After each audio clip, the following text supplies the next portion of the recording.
It's no secret that 2016's Doctor Strange is a part of the Marvel Cinematic Universe, but just how connected is the Master of the Mystic Arts to his fellow superheroes and comic legacy? Here are a few Doctor Strange Easter eggs you may not have noticed. New York, New York. The flow of time gets a little wacky in Doctor Strange thanks to the influence of the Eye of Agamotto and the Infinity Stone powering it, but we can safely say that the film takes place in a world that is well aware of superheroes. During a few shots in the film, we see the Avengers Tower standing tall over New York. However, by the end of Age of Ultron, the Avengers have abandoned the tower and moved to upstate New York like Rhinebeck hipsters. Either way, hero stuff is going on, so Strange isn't alone. War Machine? Moments before Master Surgeon Stephen Strange has the car accident that changes his life, he hears about a 35-year-old with a spine problem and an experimental suit of armor. And despite an Easter egg dropped in Daredevil, it's probably not Stiltman. Mostly because no one would care if Stiltman was paralyzed. Tony Stark made pretty sure that no one was flying around using any of his designs by blowing up his entire arsenal at the end of Iron Man 3, and we know that poor old Rhodey suffered a pretty devastating spinal injury during Civil War.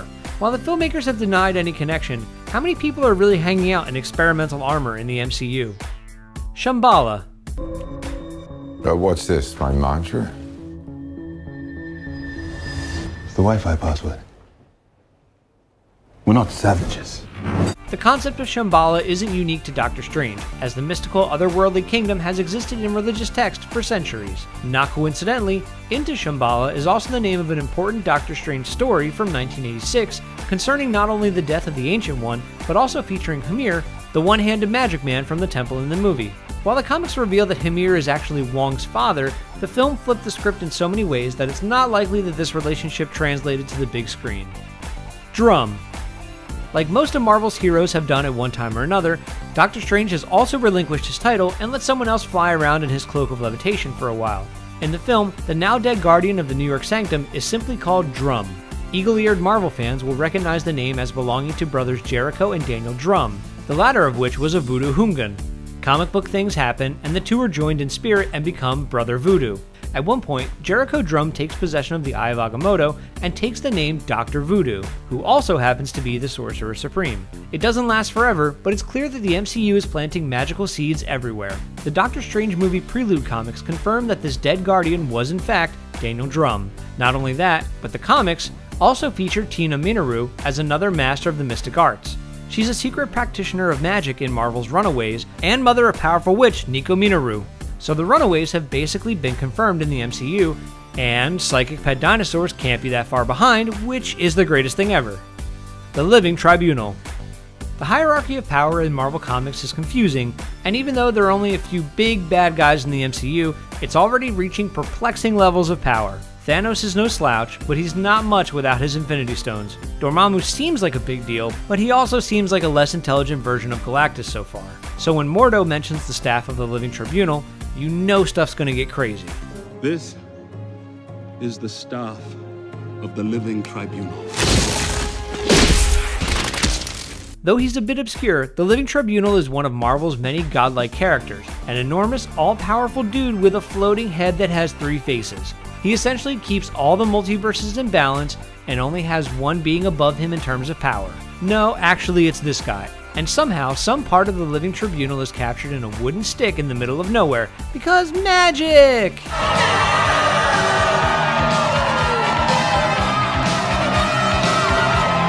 The Wand of Watoomb and the Book of Vishanti. Doctor Strange has a few signature magical items. Among them are the Eye of Agamotto, which causes no end of trouble for Strange in both the film and comics, and the Cloak of Levitation. Curiously missing is the Book of Vishanti, which is basically Strange's Bible and encyclopedia, though it's probably locked up in Wong's well-guarded library, right alongside the book that Strange does use, the Book of Cagliostro. If you've been watching Agents of S.H.I.E.L.D., you know that there's another magical book floating around the MCU at the moment as well, the Darkhold, which actually shares a few pages with the Book of Cagliostro. Not to mention that the Book of Cagliostro has a few pages that were actually written by God, and probably a few by James Patterson. We also get a glimpse of one of Strange's other signature weapons, the Wand of Watoomb. Even though it's Wong who wields the item in defense of the Hong Kong Sanctum, that weird knobby horned stick is unmistakable. Blu-ray replays will probably reveal even more of Strange's armory locked up in the Bleecker Street Sanctum, which, by the way, is located at 177A, just like in the comics. Nic West. The jealous potato chip loving Dr. Nic West is actually a character right out of the pages of a 2007 Doctor Strange story called The Oath, where he plays the doctor who bungles Strange's busted up hands beyond usefulness. He begins magical training, just like Strange, but he's a C student at best. Eventually, he accidentally kills someone with magic, and he and Strange duke it out, with West falling off a building to his death. And that scene where an astral Strange helps someone with an operation on his own mortal body? Straight out of The Oath too. Mindless Ones. The Dark Dimension basically has three main inhabitants: Dormammu, his sister Umar, and the Mindless Ones! Those things are Dormammu's featureless gray cycloptic hench things. At the conclusion of Doctor Strange, we see Caecilius and his minions get sucked into the Dark Dimension, losing all their features in the process and looking suspiciously like Mindless Ones during their transformation, with glints of light replacing their faces. It seems likely that anyone who allies with Dormammu and his promise of eternal life will eventually be transformed into a Mindless One. What does that mean for the Ancient One? We may never know. The Doors of Perception.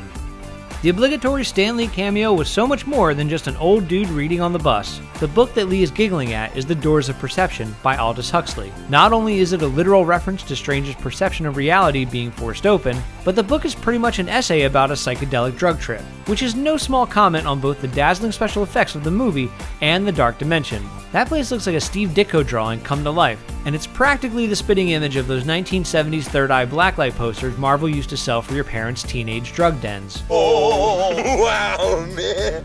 Thanks for watching. Click the looper icon to subscribe to our YouTube channel and watch more videos like the one you just saw. And don't forget to check out all this cool stuff we know you'll love too.